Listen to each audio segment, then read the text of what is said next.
Hello everyone, इस video में हम पढ़ने वाले हैं chapter set of and carry forward of losses का। सबसे पहले हम पढ़ने वाले हैं सैलरी का। ठीक है, हमारा सबसे पहला हेड है सैलरी। तो इसमें क्या होता है, सैलरी में कोई लॉस नहीं होता, तो इसका ना तो कोई सेट ऑफ होगा ना कैरी फॉरवर्ड होगा, और कितने असेसमेंट ईयर तक होगा वो तो मायने ही नहीं रखता जब उसमें लॉसेस ही नहीं है। तो अब उसके बाद है हमारा हाउस प्रॉपर्टी। हाउस प्रॉपर्टी का हमें बताया गया है दो स्कीम से, optional scheme, default scheme. Optional scheme में क्या होगा, सेट ऑफ की बात कर रहे हैं। सेम हेड से कोई लिमिट नहीं है, ठीक है, कितना भी आप लॉस अपना सेट ऑफ कर सकते हो। अदर हेड से सिर्फ आप 2 लाख तक का ही सेट ऑफ कर पाओगे, उससे ज़्यादा का अगर आपका लॉस है तो उससे ज़्यादा का आप सेट ऑफ नहीं कर सकते। अब आते हैं कैरी फॉरवर्ड पे। अगर आपने सेट ऑफ किया था सेम हेड से तो 8 साल तक आपको कैरी फॉरवर्ड हो जाएगा।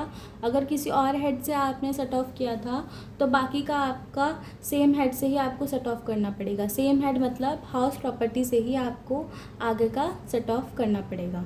ठीक है, 8 साल तक आप इसका कर सकते हो सेट ऑफ। नेक्स्ट है हमारा डिफ़ॉल्ट स्कीम। अगर सेम हेड से आप सेट ऑफ कर रहे हो तो कोई लिमिट नहीं है, अगर अदर हेड से कर रहे हो तो आप कर ही नहीं सकते। ऑप्शनल स्कीम में आप 2 लाख तक का कर सकते थे अदर हेड से set of, but default scheme में आप सिर्फ सेम हेड से ही सेट ऑफ कर सकते हो, अदर हेड से आप सेट ऑफ नहीं कर सकते, और कैरी फॉरवर्ड भी इसमें आप नहीं कर सकते।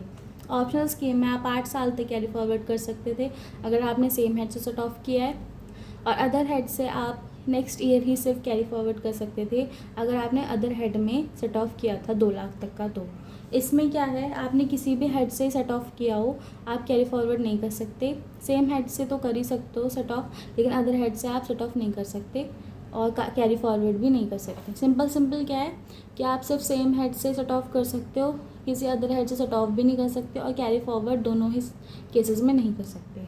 ठीक है, अब है हमारा कैपिटल गेन। अगर आपका लॉन्ग टर्म कैपिटल गेन का लॉस है तो वो आप सिर्फ लॉन्ग टर्म कैपिटल गेन की इनकम से ही सेट ऑफ कर सकते हो, और कैरी फॉरवर्ड भी सिर्फ इसी से कर सकते हो 8 साल तक। अगर आपका शॉर्ट टर्म कैपिटल गेन का लॉस है तो वो आप शॉर्ट टर्म कैपिटल गेन के लॉस या लॉन्ग टर्म कैपिटल गेन के लॉस किसी से भी सेट ऑफ कर सकते हो, कैरी फॉरवर्ड भी दोनों में से किसी से भी कर सकते हो 8 साल तक। ठीक है,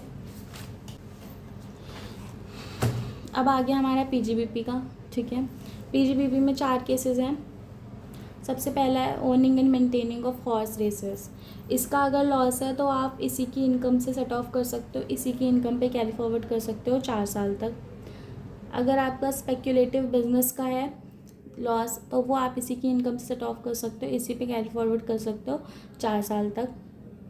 अगर आपका loss from business specified under section 35 AD का है तो इसी की इनकम से सेट ऑफ कर सकते हो, इसी की इनकम से कैरी फॉरवर्ड, और इन्फिनिट ईयर्स तक आप कैरी फॉरवर्ड कर सकते हो। ठीक है, अगर आपका अदर बिजनेस का लॉस है आप किसी भी हेड से किसी भी इनकम से सेट ऑफ कर सकते हो, कैरी फॉरवर्ड सेम हेड पे कर सकते हो 8 साल तक।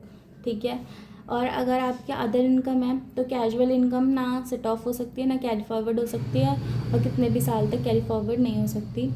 कोई दूसरे लॉसेस है कैजुअल इनकम को छोड़ के तो वो आप किसी भी हेड के किसी भी इनकम से सेट ऑफ कर सकते हो, बट कैरी फॉरवर्ड नहीं कर सकते आप। ठीक है, और जो कैरी फॉरवर्ड होता है ना कि 8 साल तक कर सकते हो, तो उसमें आपका असेसमेंट ईयर से काउंट होगा वो ईयर। ठीक है, सो इतना ही था ये चैप्टर। Bye bye. कोई डाउट हो तो आप कमेंट सेक्शन में पूछ सकते हो।